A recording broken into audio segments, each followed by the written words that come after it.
Hi, my name is Stephanie Giard, and I'm the Marketing Director at Geospatial Experts. Thanks for joining us here today for this webinar on GeoJot Plus for wilderness characteristics inventories. The presentation is just meant to be a short overview. It'll only last 15 minutes, and that includes the demo that Tyler will do. And then there's going to be a short Q&A session at the end. Please feel free at any time during the presentation or the demo to type in questions into the questions section of GoToWebinar. As I said, Tyler, that is Tyler McGarity, our technical account manager, will be running the demo and leading the Q&A session. I'm just going to do this introductory presentation, and we have 15 minutes. We're trying to keep to 15 minutes, so let's get started. GeoJot Plus is a full solution that takes you from mobile field data collection all the way to reports and integration into your existing systems. The GeoJot Plus app turns your staff and volunteers' mobile devices into photo-based geospatial data collection tools. Volunteers can upload the data via the cloud, or staff can transfer via USB port. And using the GeoJot Plus desktop application, you can create all the output you need to get the data into your various systems, as well as to create individual maps and reports. Since 2001, we have been the leader in photo-based GIS data collection, starting with our first product, GPS PhotoLink, and now the GeoJot Plus field data collection system. Here on the screen are just a few examples of the thousands of geospatial experts customers worldwide. Many of you from BLM, Fish and Wildlife, NPS have been here from the beginning and work with us directly, but we also have resellers that some of you may work with that span the globe. In the West, wilderness characteristics inventorying is a hot button issue. As BLM land use plans are revised, an inventory can impact whether land is protected or treated as normal public use land. So once it's completed, there's a good chance that a wilderness characteristics inventory will end up in court at some point. GeoJot Plus provides the photographic evidence documenting landscape conditions at a specific place and time. It simplifies collecting this evidence in the field and creating the necessary output back in the office. GeoJot Plus enables rangers, planners, interns, really anyone to collect solid photographic proof documenting the landscape conditions. Once they navigate to the parcel, staff drive boundary roads around the parcel to get a landscape perspective from different points around the perimeter of the unit, as well as inside the unit. They capture pictures and scenery on a larger scale, as well as zoomed-in photos of routes and segments along routes that would indicate continuous use. They also capture any other structures or intrusions on a parcel. So GeoJot Plus is super easy for anyone to use. What we did when we built the GeoJot Plus app was really focus on ease of use. It's not just for a GIS tech or someone who's really technologically advanced. It's for anyone and everyone. So give it to your rangers, your planners, temporary staff, interns, even volunteers. I mean, definitely volunteers. And you can quickly and accurately collect the photographic evidence that you need. As I said, so it's really easy to use. If they can take a selfie, they can figure out how to use GeoJot Plus, and that really brings about this new age for doing inventories out in the fields. People have their own devices, or at least they're comfortable using, the smartphone or tablet that they have at home, and so it's very easy for them to pick up GeoJot and just in a couple of minutes be ready to go out and start collecting data. It works on all of the Apple devices. It works on Android devices. And that can be company-issued ones or personal devices.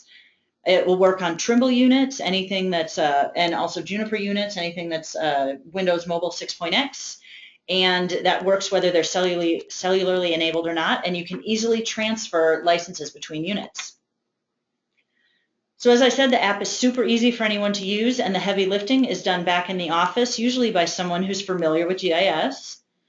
First and foremost, particularly for these wilderness inventories, the data collected with GeoJot is written directly into the original photo, so it provides stronger evidence in court, and the data will always be inside the photo. In addition to writing the data into each photo, the GeoJot Plus desktop processing engine can create a host of other outputs. I know the BLM office in St. George, Utah creates a PDF that's used as an appendix of photos to their inventories. Their last 300-page wilderness characteristics report was essentially a GeoJot product, a good bit of it. They also create an ArcGIS geodatabase, which is accessed via Citrix Server and Google Earth output.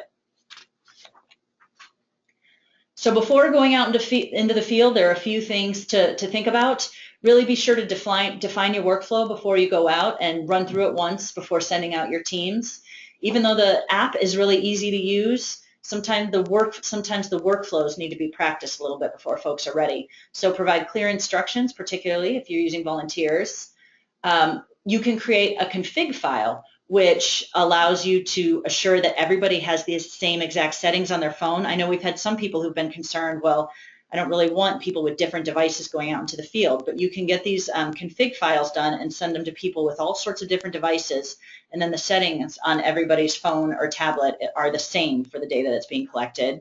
You can also, and we definitely suggest sending out forms to all your folks doing field data collection so that everyone's using the same form and you have consistent data, and also talk about how you're going to transfer the data. So I know that some of you DOI folks have issues with being allowed to use the cloud, but if you are allowed to use the cloud, we have Google Drive, FTP, Dropbox that are available, and we also have, but if you're not allowed to use that, then you can just go ahead and transfer it via USB. And with that, I'm going to turn things over to Tyler, who's going to do the live demo. All right, thanks, Stephanie. Hi, I'm Tyler McGarity. I'm the Technical Account Manager for Geospatial Experts, and I'm going to talk a little bit about wilderness characteristics. So first I'm going to show you the app here. This is running on an Android device. Stephanie mentioned, also runs on iOS or Windows Mobile. Now, a lot of you people that are going to be looking at wilderness characteristics, you may have questions about the connectivity of the devices. You don't need a cellular connection to get the GPS accuracy. You can see down on the bottom it says GPS accuracy.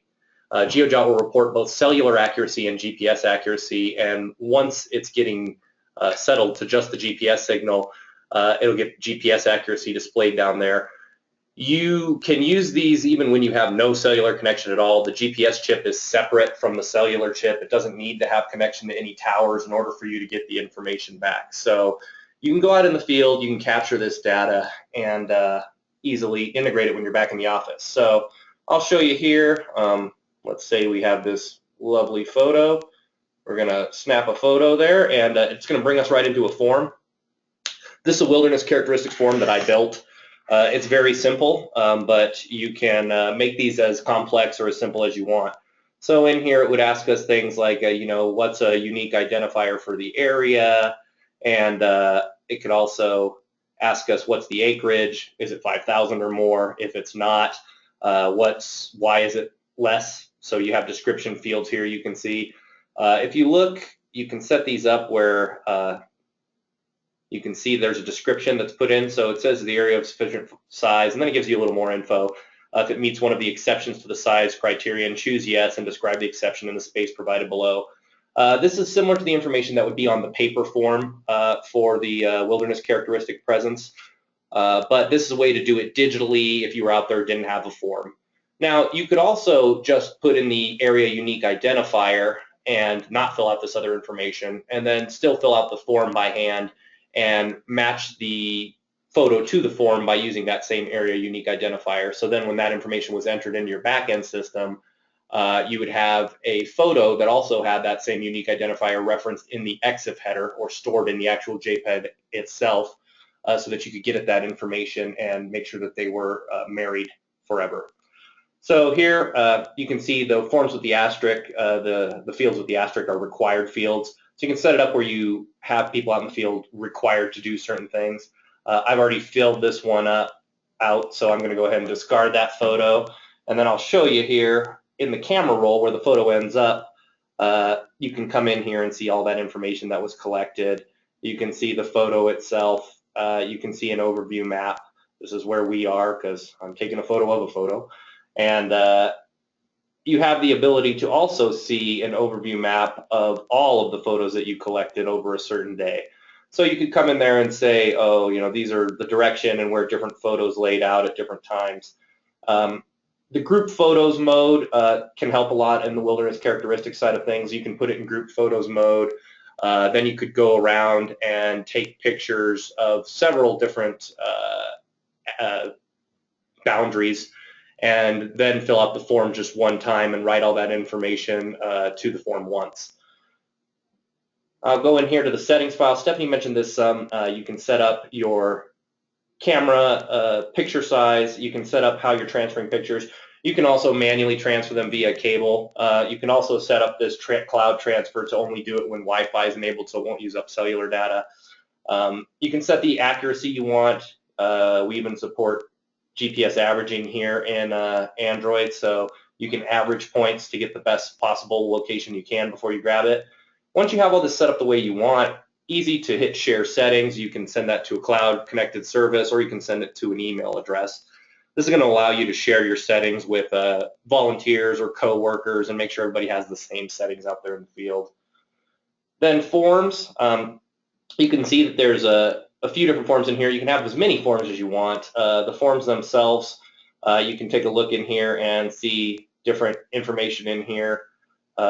This would be a existing wilderness characteristic inventory. So this would be one where this has already been defined as having wilderness characteristics, and you were just going out there to update the information that went along with it. These forms are available if anybody would like to have copies of them. Of course, you can contact me after this and I can send you these forms. So once all this data has been collected on that side, it goes back into the desktop software, which is GeoJot Core. Here you can see some photos I took of a fabulous wilderness area. You can tell that the photos themselves, you can see some of the details in there. You can make them larger here if you want to see them quite large, or you can make them very small if you have a lot of photos and are doing a project. The data editor tab allows you to see where those photos lay out on an overview map, and allows you to go through and see the data associated with the photos. So here I can come in and see any of that information that I collected out in the field. I can come in and add descriptions. I could come in and change information if there were things that were incorrect. It also allows me to do some photo editing if I wanted to crop. This one's, you can tell, has been resized some. I can write on a photo if I wanted to. I can also come in here and perhaps I'd want to watermark on a photo. We can do that on the Watermark tab. So if we come in here, you can see information watermarked on the photo. Depending on how much information you want, very easy for you to add certain pieces of information on there. And this is something that you can then archive in the end. Now, when you create your output, you can choose to send these photos to a web location, or at least include the address where you're going to send those photos. You can do that in our photo information tab here, so you can put in a persistent URL. If you have somewhere where those photos are going to end up, you can have a link to it that's built right into the table, output table that you create. We support a bunch of different kinds of outputs. There's paper report outputs and several data outputs, shape files, geodatabases, Google Earth, all of that information, a CSV file, all of that information that you collected out in the field can easily be processed and put out. Here you can see, here's photos that have been taken different places. I can hover over, there's a tool in ArcGIS that's for GeoJot. So you can hover over these points and see the pictures pop up there usually. And we will have to take a look at that. So also we have the output for Google Earth. Here you can see the Google Earth output. There's all of the information that was collected along with these various points. There is our report output. You can use your own MXD, MPK files here, or a REST service. Create your output photos with a couple of points and any of the information you collected out in the field as a deliverable. And then the CSV file, standard flat table of data for all the points that were collected that you can then integrate into your back-end systems. We have several different forms, like I said, for these wilderness characteristics, as well as some workflows that you can apply for yourself to get this done. So feel free to contact us after the webinar and let me know how I can help you get up and running with this. With that, I'm going to hand it back to Stephanie there. All right, fantastic. There we go. So don't reinvent the wheel. We have had people who are already doing wilderness characteristics inventories. And so go ahead and contact us and we can get you set up with forms and templates so you can really hit the ground running and get your work started with doing this. You can also, so let's see here. What do I usually talk about here? It's probably not NPS people. It's probably mostly BLM people doing this. So if you have somebody in your office who has a license, go ahead and try it out. Otherwise, go ahead and get onto our website and download the free trial. When you're signing up for your free trial, that's where you can specify if you're working with a reseller like Compass Tools or EDS, someone like that. That's where you can specify that. We also, if you check out our website, you'll see general use cases for land management agencies. And we will send you a link to this recorded webinar so you can watch it again, particularly the live demo. Once you have a trial or if you've borrowed a GeoJot license and it's working for you, then by all means go ahead and purchase it. We're working on a full DOI-wide license, but we've got some more work to do there. So in the meantime, at $296 a license GSA, it's really super easy to purchase 1 to 5 licenses on a credit card from what we understand. And I know that in talking to some of our BLM folks that you guys were on a hiring freeze for a while, and so you weren't able to get this kind of work done, and you've got a pretty steep backlog. So go ahead and make your lives a little bit easier. This is going to make things so much faster out in the field, and also a lot faster back in the office. And then, as we said earlier, the data is written into the original photo. That is the original photo, and so that holds up as much stronger photographic evidence in court.